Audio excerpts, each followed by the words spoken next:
On today's episode of the Cryptoverse, we are going to check in with the Ethereum hard fork and see how that went. We're going to look at how Blockchain.info are now allowing you to access your Bitcoin Cash. We have Russia finally making a decision, and they're going to turn the ruble into a cryptocurrency. The Kexcoin ICO has now officially closed, so we'll get an update on that. The Brave browser has now officially switched over their payment system to the basic attention token, and we're going to do a market roundup at the end of the show this time, thanks to a suggestion from a viewer. So all of that coming up on today's episode of the Cryptoverse, so stay tuned for that.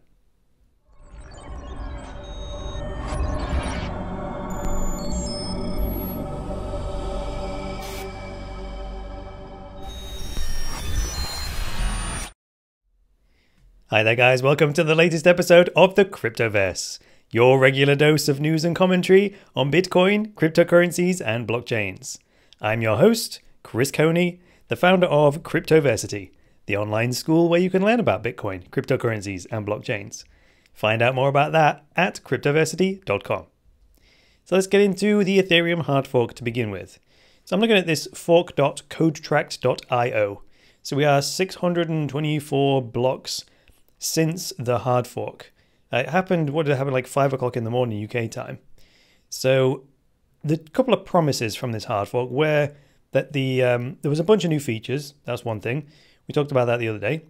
In the reward column here, we have now 3 ether per block being created as the block reward, down from 5 before the hard fork. The other promise of this particular upgrade was that Ethereum block times were going to be reduced. So over time, those block times have been getting longer and longer and longer and longer. Now, when I first looked at this morning, the blocks were still over 1 minute each. However, as I look at it right this second, the block that was just mined took 7 seconds. So that's more like it. If we can maintain that as an average, that would be pretty good. But while that block was 7 seconds, the little timer that says time since last block is like a minute. So, and now we've got 15 seconds and so on. So they're still a little bit all over the place, 52 seconds, but they have reduced somewhat. And there still seems to be the odd, quite large block, long block in and out there. Now, interestingly, on Saturday, which was 2 days before the fork, the CoinDesk published this article called Ethereum Developers Find Death Bug as Hard Fork Nears. So we discussed the other day how Parity had a last minute oops. You know, they were like, oopsie, we've found a possible consensus problem in the code. Everyone needs to update ASAP. And then that's happened to Geth as well, right? So it says Geth comprises about 75% of all Ethereum nodes. And of course, the trouble is that if, especially institutions, companies, exchanges, those kinds of companies who have large IT infrastructures, they need to plan the rollout of software updates. It's not like when we're using our home computers, where it's like your antivirus needs updating, you click a button and that's it. You can just click the button, you don't really care, it doesn't have any consequences. Whereas if you've got an IT system that has lots of interdependencies, you can't just go updating things without checking what impact that has on the rest of the network. So that was a problem when the hard fork was just 24 hours away, or I think in one case 10 hours before the hard fork, there was an update required. That's not enough time to prep your infrastructure and make sure that you update it and then test everything. So that was a bit of a problem. So then moving on from there, there's another article published by CoinDesk this morning after the hard fork saying that down here, according to the blockchain analytics website Ether nodes running faulty software are currently 65% Geth and 30% Parity, which are the two main Ethereum clients. And as previously detailed by CoinDesk, the faulty software could cause consensus issues leading to a network partition, which is a split, right? Or expose the platform to potential denial of service attacks. However, so far there's no sign of a minority fork according to current fork logs, and developers are celebrating the transition on social media. So the advice is, it seems fine, but the advice is if you run either Geth or Parity, just make absolutely sure after you watch this show that you check you've got the absolute latest version. You may have updated the other day, but check it again, please, just to make sure that everyone is in consensus on the Ethereum network. Now, people were saying, you know, is this hard fork in Ethereum contentious? Well, no. I said the other day, most of the Ethereum network agrees on these upgrades. And so far, the Ethereum network has been perceived as kind of harmonious. However, from a viewer, I was put on to this. It's kind of a rebel within, or a group of rebels within the Ethereum community that want to create an alternative version of Ethereum, as it says here, a contingency plan against the Byzantium hard fork. Now, there's not a ton of detail on this. They've got a single article here. The website is CAHF.co. And it says, our team is thrilled for releasing Go implementation of Ethereum Vega network. So this is the alternative they want to release. And they said, we'll release a WETH client when the hard fork process ends. And these guys have a Twitter account and so on. Now, they're talking about having a fallback position in case things like the Ethereum transition to proof of stake doesn't work and so on. But I'll leave you to actually dig into the detail of this. I just want to mention it in the context of the Ethereum Byzantium hard fork. I have had a look at the Twitter for this Ethereum Vega thing, and they've got a different logo even, which is a squashed Ethereum logo. And so they've been tweeting out about the hard fork, and now they've said 2 hours ago a new legend is born, and they're displaying some kind of, looks like, yes, code. Looks like, what is that? I don't even know what that is. To be honest, I can't read that, whatever that is. I know it's computer code, but you know what I mean. Anyway, so that's all for the Ethereum hard fork stuff for now. The next story I had up comes from the Blockchain.info blog. This was published a little 5 days ago, but it's been in my news pool for a while, but I've only just got around to talking about it. If you had any Bitcoin in your Blockchain.info wallet when Bitcoin Cash was born, you can now access that Bitcoin Cash from Blockchain.info. It's super easy. When you log into your Blockchain.info wallet, the little bell icon that shows the announcements, it should have a little notification there. And all you do is go into your settings, and then you can just claim your Bitcoin Cash right from there. Now, I don't think you can store it in Blockchain.info as far as I could see. They give you the option to just convert it to Bitcoin or to withdraw it. So I just withdrew it to my Ledger Nano S Bitcoin Cash wallet. And that was it. Easy as pie. So if you've had some Bitcoin in your Blockchain.info wallet, go ahead and get your Bitcoin Cash. Moving on to this Russia story. So Putin orders the issue of Russia's national currency to become the CryptoRuble. So Russia's Minister of Communications and Mass Media, Nikolai Nikiforov, said at a closed meeting with members of the Moscow Capital Club that Putin has ordered the issue of the country's own cryptocurrency, the CryptoRuble, according to a newspaper report from AIF newspaper. There's a quote here saying, for this Nikolai fellow, it says, if we don't do this, then in 2 months, our neighbors in Eurasian Economic Community will do it. Close quote. So there we go. They're getting ahead of their other geopolitical opponents. It says, the new cryptocurrency will, quote, streamline the payment of personal income tax, which would make the new currency legal tender in Russia. However, it does point out that this does not mean that all cryptocurrencies are now legalized in Russia.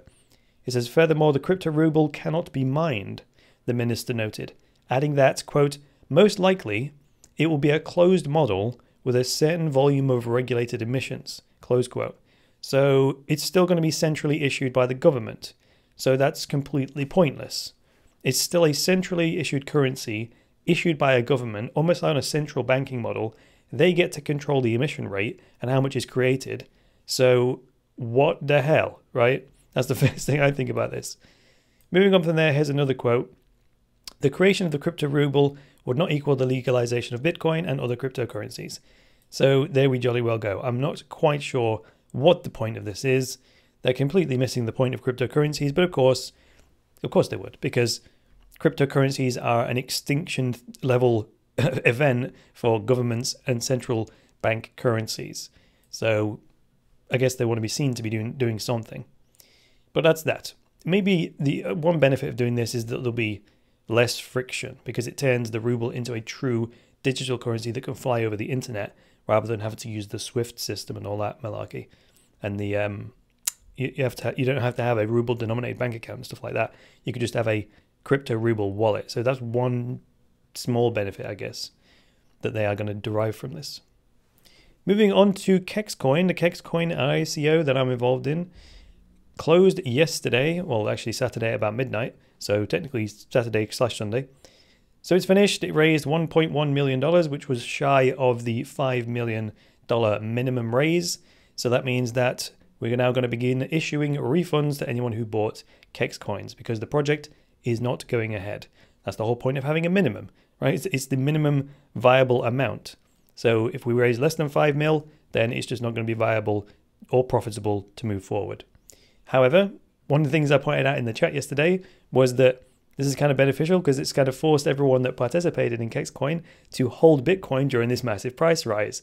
So most people, when they get their refunds, they're going to be getting the same amount of Bitcoin back, of course, but it's going to be worth much more in terms of dollars than it was when they put it in. So I don't know if people would have had the discipline to hold it during these massive price spikes, but by participating in Kexcoin, it's kind of forced them to do so. So it's a very simple process to get your money back.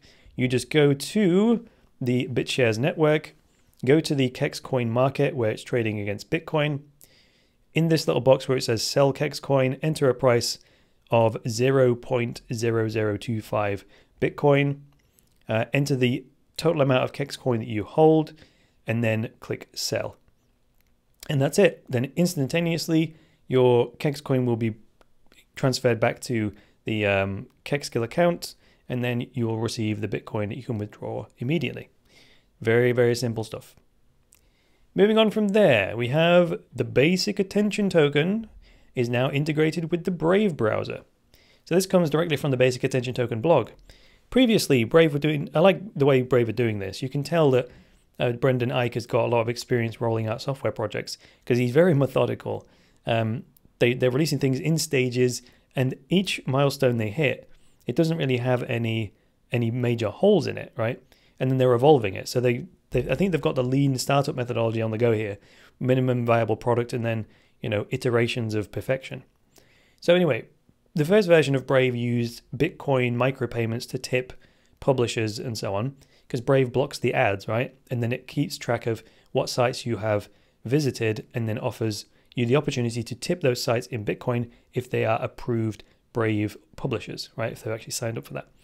Anyway, that system's now being transitioned away from Bitcoin to the vision, which was to move it to the basic attention token. And actually, I've got my Brave browser open right now. It's still going through this conversion process. It's converting the wallet internally from Bitcoin to basic attention tokens. So then I can be able to, reward publishers whose ads I am blocking with BAT instead of Bitcoin. So this is absolutely brilliant. So they are delivering exactly as they said they would. And interestingly enough, you'll be able to, if you're a publisher, you can withdraw your earnings in fiat currency thanks to their partnership with Uphold.com. Absolutely fascinating stuff. So that's their partner for delivering that wallet. Absolutely fascinating stuff. And then one other thing I'd like to mention today, this is a favor for me really. What I'd like you to do, I've just made some changes to Cryptoversity's website design. Very subtle. So if I pop over here to Cryptoversity's homepage, what I'd like you to do, just let me know what the customer experience is like. If you hit the homepage and then you click Get Started Now, it takes you through to the courses page. Now this page is completely redesigned this page. Instead of having the courses left to right, kind of side by side, I now wanted to show the progression through a curriculum. So we've got the Bitcoin End of Money documentary at the top as like the primer, and then it gets more advanced as you go down.